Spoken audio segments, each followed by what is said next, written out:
যোৰহাটত ৪৫ জন সন্দেহযুক্ত নাগৰিকক আটক। যোৰহাটৰ অজন্তা বাইপাছৰ সমীপত ৰাইজে কৰায়ত্ব কৰে সন্দেহযুক্ত নাগৰিকক।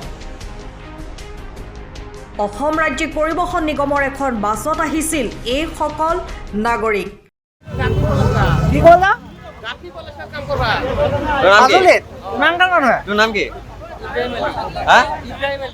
এখন চৰকাৰী বাহনত সত্ৰনগৰী মাজুলীলৈ বুলি আহিছিল এইসকল নাগৰিক। প্ৰায় ৪৫ জনীয়া এটা বৃহৎ দল দিনৰ ভাগতে মাজুলীলৈ আহি থকাৰ সময়তে কৰায়ত্ব কৰে।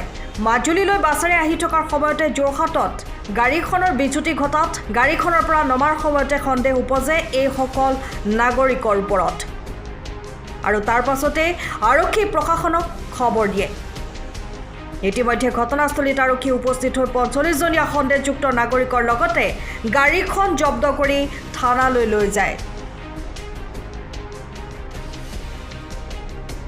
এই মুহূৰ্তত আহি পৰিছে এই গুৰুত্বপূৰ্ণ খবৰটো। যোৰহাটত ৪৫ জন সন্দেহযুক্ত নাগৰিকক আটক কৰিছে। যোৰহাটৰ অজন্তা বাইপাছৰ সমীপত ৰাইজে কৰায়ত্ব কৰে সন্দেহযুক্ত নাগৰিকক। অসম ৰাজ্যিক পৰিবহণ নিগমৰ এখন বাছত আহিছিল এই ৪৫ জনীয়া নাগৰিকৰ দলটো। এখন চৰকাৰী বাহনত সত্ৰনগৰী মাজুলীলৈ বুলি আহিছিল এইসকল নাগৰিক। প্ৰায় ৪৫ জনীয়া এটা বৃহৎ দল দিনৰ ভাগতে মাজুলীলৈ আহি থকাৰ সময়তে আৰক্ষীয়ে কৰায়ত্ব কৰে। আপুনি ড্ৰাইভাৰ নহয় নেকি? নহয়, মই বেলেগ গাড়ী ড্ৰাইভাৰ। এইখন মোক আজি এইখনৰ ড্ৰাইভাৰ নাই কাৰণে মোক পঠিয়াই দিছে। গাড়ীখন কাৰ থ্ৰুদি বুকিং কৰিছে? এইটোতো তেনেকে আপোনাক কোনে ক'লে? আপোনাক কোনে ক'লে ড্ৰাইভাৰ হিচাপে ল'বলৈ? আপোনাক ড্ৰাইভাৰ হিচাপে আনিবলৈ আপোনাক ড্ৰাইভাৰ হিচাপে কোনে ল'লে? এইজন মানুহ ফোন কৰিছে। নাই ড্ৰাইভাৰ হিচাপে কোনে লৈছে আপোনাক? এছপিচিৰ মানুহ হয়। নাম কি? নাম কি? নাম নাজানে আপোনাক গাড়ীখন দি পঠিয়াইছে। আপোনাৰ নামটো তেওঁ নাজানে চাগে। না, মোৰ নাম জানে। আপোনাৰ নামটো কি? মোৰ নাম নুৰ ইছলাম। নুৰ ইছলাম। কেইকেইটা?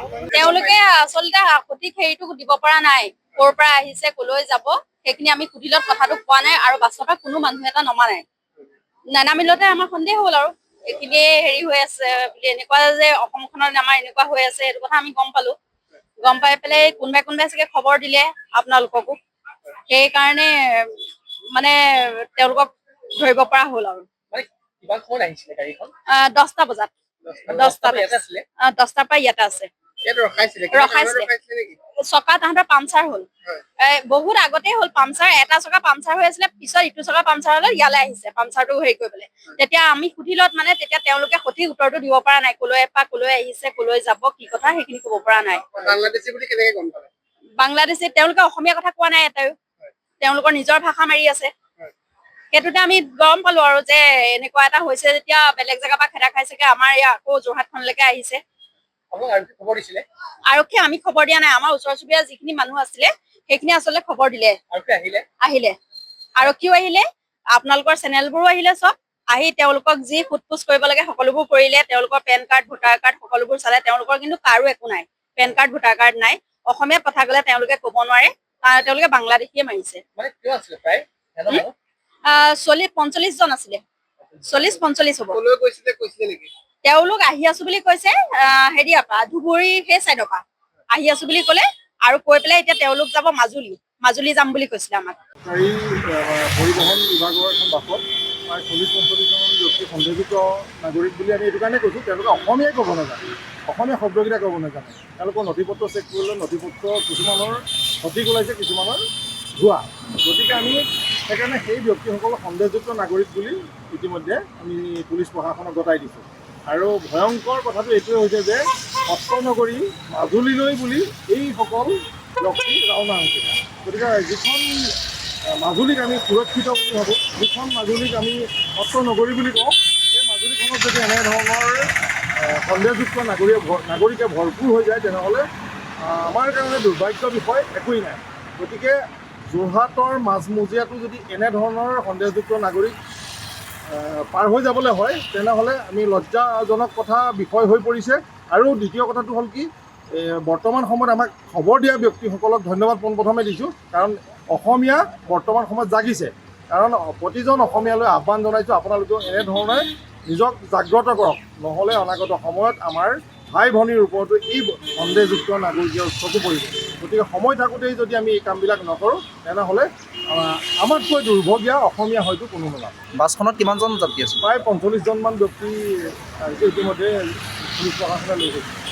আজিকালি মানুহে দেখিছে কাৰণে আমি ধৰিছে, সাধাৰণ জনতাই মানে দেখিছে ধৰিছে, কিন্তু এনেকৈ নেদেখাকৈ ৰাতি কিমান এনেকৈ নিয়া বাহিৰৰ পৰা আহি আছে তাৰ কোনো হিচাপ নাই। এতিয়া এটা কথা হ'ল কি, আমি স্পষ্টকৈ ক'ব বিচাৰিছোঁ, ইয়াত নিয়া লাগিলে বৈধই হওক, নিয়া লাগিলে অবৈধই হওক, নিয়াৰ ইয়াত পৰা নচলিব। ইয়াত যিকোনো লেবাৰ জাতীয় যিখিনি কাম আমাক থলুৱা ব্যক্তিয়ে কৰিব লাগিব। ইয়াত নিয়া আনি কোনোবাই কাম কৰিব নোৱাৰিব। আমি আপোনালোকক এই চেনেলৰ দ্বাৰা আমি সকীয়াই দিছোঁ, যাতে আপাৰ আছামলৈ, উজনি অসমলৈ যাতে কোনো নিয়া লেবাৰ পঠিয়াবলৈ সাহস নকৰে। নিশ্চয় আপুনি ঘৰখনত জাপানী চৌকাত দৰ্জা, খিৰিকী, গ্ৰিল, গেট আদি লগাব বিচাৰে নেকি, যিবোৰ দীৰ্ঘদিন অটুট থাকিব? তেন্তে পলম নকৰিব, আমাৰ বিপণীলৈ আহক। যোৰহাটৰ একমাত্ৰ আমাৰ বিপণীত এনে উন্নত সামগ্ৰী উপলব্ধ। এই মেচিনটোৱে বেণ্ড কৰা হয়, দৰ্জা, চৌকাত আৰু উইণ্ডো বনোৱা হয়। বাকী আমাৰ গেনব্লাইজত হয় এইবিলাক। আমাৰ ঠিকনা শ্ৰীৰাম এলুমিনিয়াম চেণ্টাৰ, DCB তিনিআলি, তৰাজান, যোৰহাট 785006। যোগাযোগৰ নম্বৰ 8638967754 অথবা 9401552548। পাল্লা বনোৱা আছে, এইটো গেলমেনাইজৰ হয়। এইটো প্ৰেছ ষ্টীল বুলি কয়। গেলমেনাইজৰ উইণ্ডো হয়। ইয়াত ষ্টীলৰ এইবিলাক গ্ৰিল দিয়া আছে, এক্সট্ৰাকৈ গ্ৰিল প্ৰয়োজন নাই। গ্ৰিল চব লাগি গৈছে। আৰু এইফালে মস্কিটো নেটো দিব পাৰে। এইটো মস্কিটো নেট, এইফালে বেক চাইডে মস্কিটো নেটৰ পাল্লা আছে। পকাত নি পিনে ঘৰটো আৰম্ভ কৰোঁতে লৈ যাবলগীয়া হয়। তেতিয়া পকাত দি দিলে মানে ইয়াত ঢেলাই সোমাই যাব, মছলা সোমাই যাব। বালি মছলাটো ভৰাই দিলে মানে মজবুত হৈ যাব। ইয়াৰ সময়ৰ খবৰ সময়ত পাবলৈ ফ'ল' কৰক টাইম অফ আছাম।